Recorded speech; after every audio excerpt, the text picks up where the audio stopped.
Good morning. So I am just so grateful for having been asked to be a part of this morning to facilitate our conversation. And thank you for that reading, because it's just kind of like summing up everything that I've been hoping would come through me. And I say it like that because last week there was something that I had planned to do. I had my intention set, had it in my phone, a program and a coming together of a group of people who were going to have a conversation, a conference call. And I looked forward to it. I mean, it was something that I sort of kind of helped set up. And was looking forward to it. And then all of a sudden, the next morning I wake up and I'm thinking, okay, now I think we have a conference call today. And then I pick my phone up and I look at it, and there's these conversations going on about the conference call that was last night. And I was just out of my mind. I couldn't believe it. I just couldn't, and I was kind of freaked out. And my friend says, don't be freaked out, it's all good. But I was, because I allowed myself to be what the theme is for today: too busy to pay attention, too busy to look at my phone and remember, just going along doing everything under the sun. Busy is the theme for today. Anybody know what busy is? Yes. Yes. And so I thought, okay, let me just look at this in a way that would be positive, because busy, it can be good, but in my situation many times it's not always to my best advantage, I'll put it that way. So these are some of the things that I came up with for busy. Busy, B-U-S-Y, back up, save yourself. Pause a minute before I jump from one thing to the other, which is not what I normally do. And my cousin who's here visiting me, she asked me, do you do this all the time? Is this your life all the time? How do you do it? Like, I'll go from one event, leave there just long enough maybe to go home and change shoes, or not, just go from one event to the next, or one engagement or something, just one thing after the other. So I don't take the time to breathe it in from one event to the next, not recognizing what the joy that I just left as I go to the next event to receive or give or whatever the situation may be. So that's why that came up to me. Hold on, pause a minute, back up, take a moment, and save myself before I go to the next thing. Does that make sense? Oh, yes. And then the other one is, blessed universe says yes. So, you know, our whole concept is that whatever we think about, we bring about. Right. So if I'm thinking about, I have to do this, and while I'm doing all of that, I'm still thinking about what else I'm going to be doing.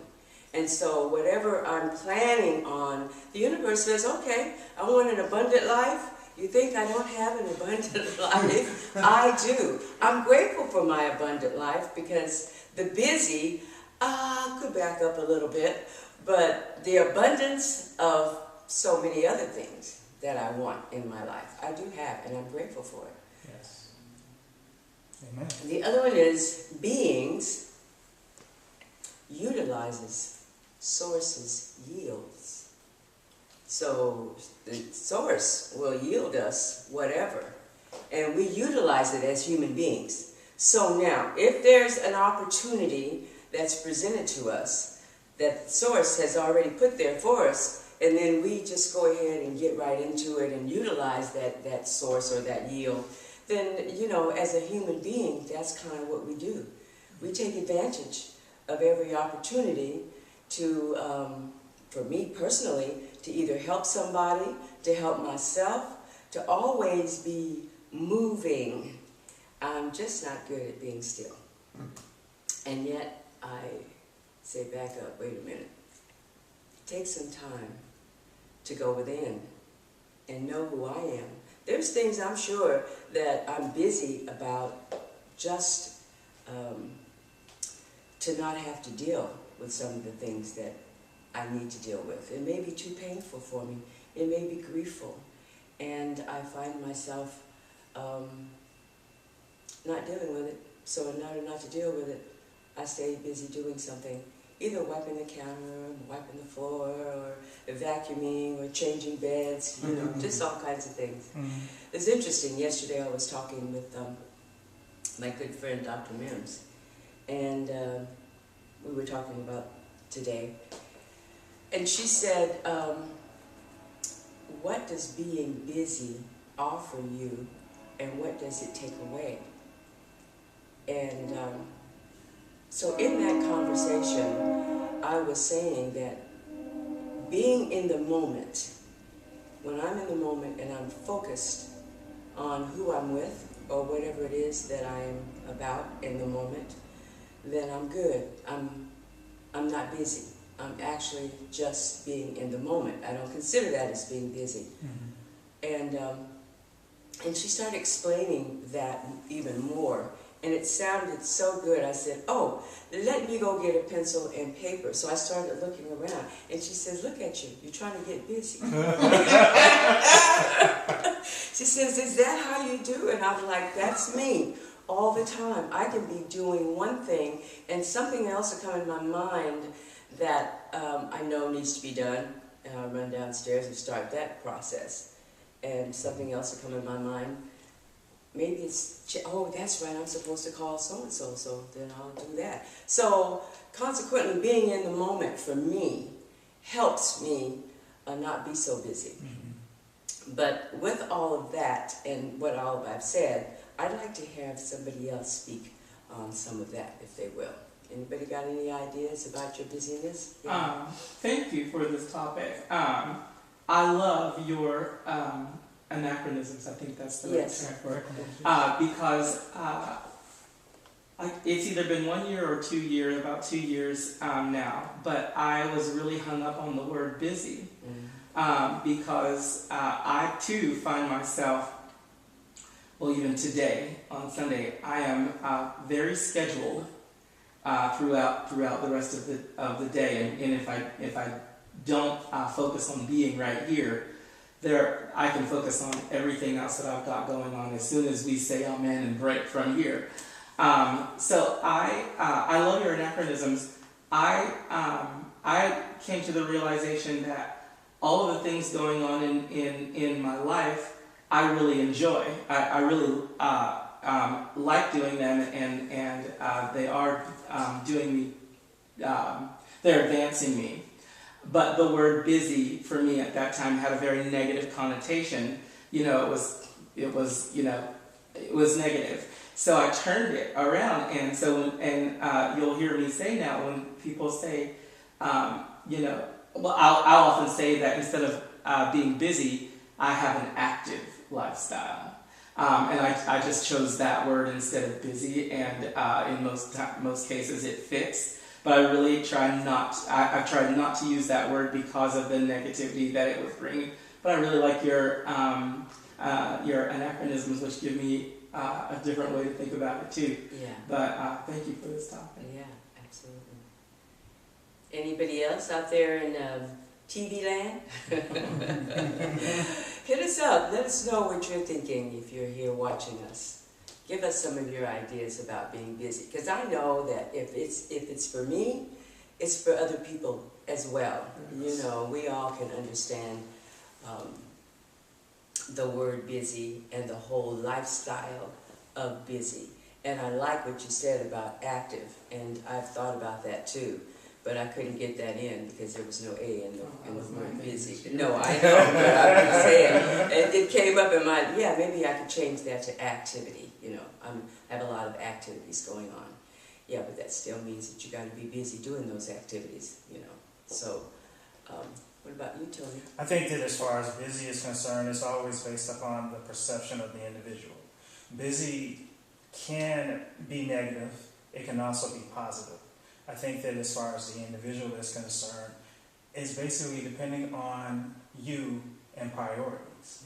I tell Alan all the time, Reverend Alan, and we all know from being in his life in one way or another that he's a very busy individual. He does a lot of things. And I have to tell him a lot of times also, and in telling him, I'm telling myself this as well, to sit down, to relax, to breathe. To breathe, to take some of this in before you move on to the next thing. So what you stated as far as being in the moment and recognizing and taking in the joy at that particular time before you move into the next moment is a great thing. We get so caught up in completion that we don't recognize the joy in the things that in the things that we do and in the joy that we receive, as well as in the joy that we give others, and whatever the situation is that we're doing. So it helps everyone, all parties involved, to recognize the joy, because basically I'm under the impression that's the reason why we do a lot of the things that we do in the first place, is to receive joy. And if that's not it, then maybe you should just sit down to even think about why you're doing the things that you're doing. Absolutely. You know, sometimes we get caught up in saying yes. That's it. And we just want to make sure that everyone's so happy that we get so caught up in saying yes before we realize that we don't have the time, the capacity to do all these things for all these individuals. So my philosophy as far as all of this is concerned is that I have to tell people that I have to get back to them before I can answer the request. And if the request is something that needs to be answered right away, then the answer is no. Because again, I still need to make sure that it feels good for me. Because if it doesn't feel good for me, it's not going to feel good for you. You know, you are not going to receive the best that you are supposed to receive. If you're asking me to do something, and if I don't want to do it, then you're not going to get all that you're supposed to receive. So that's how I look at it. As far as busyness is concerned, it can definitely work in your favor. It can work against you as well. But the thing about it is, calm down and think about it before you answer. I love that one. That's good. Yeah, I'll try to put that in my spirit to remember that. But I just brought up another acronym. It's like beings usually say yes instead of no. We usually say yes. So speaking personally, and I know that if I speak personally, I'm speaking for not only myself but others as well. Exactly. So just kind of move into Reverend Allen for a moment, blessing him with healing powers right here and right now, and letting him know that we miss him, we pray for him, and we lift him up to the highest of himself and to the highest of who we are, so that we know that he will begin to feel better today. Yes. And we love you, Reverend Allen. Yes. We love you. We have one comment from Elizabeth Blissfield, which, if you're not familiar from reading her post or of who she is one of the individuals who is from overseas. She's in Norway. And so she says, when I want to avoid something or someone, I am very busy. Honey, right on to you. That's the whole thing there. And I was thinking about that. Back up. Oftentimes, the person we're trying to avoid by being so busy is us. Yes. You know, it can be scary to sit still because there's nothing but you and everything that's rolling around in here. And sometimes we play that game, but sometimes it's good to just check in. Yeah. Well, and I agree with that 100%. And I would even say that a lot of times what it is, you are running away from something. Mhm. Yeah. There's an issue, a absolutely. situation that you don't necessarily want to deal with. And so the best way to deal with it is by not dealing with it. Mhm. Making sure that you are so busy in your life that you don't have Don't the time have to deal with it. Yeah, But we all know that that does not make anything go away. it doesn't. Matter of fact, it internalizes to illnesses sometimes. You might fall and break your leg or anything, Right. you know. Right. It can bring up some kind of illnesses in the body. And it can make something minute in the beginning grow. Yes. So the best way, what I have found, the best way to deal with anything is to deal with it. You have to go through in order to complete. Absolutely. So if you have to be busy, make yourself a priority.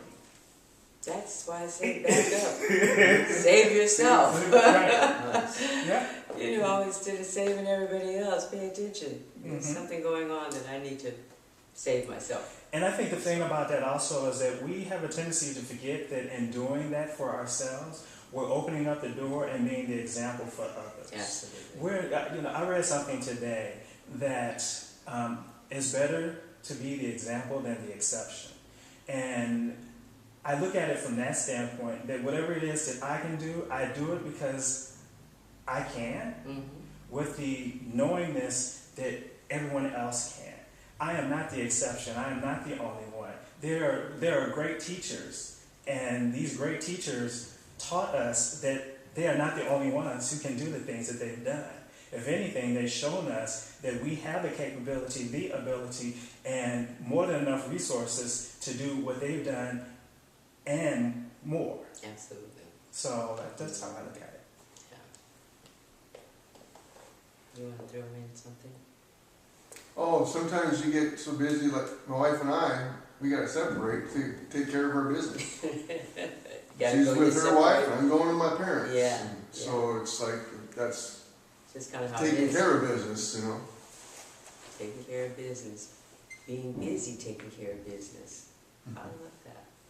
But I tell you what I'm going to do, and that is I'm just going to take a step back before I say yes and pay attention to really what's going on. That's what I have today. Amen. Beautiful. So it is. So it is. It is.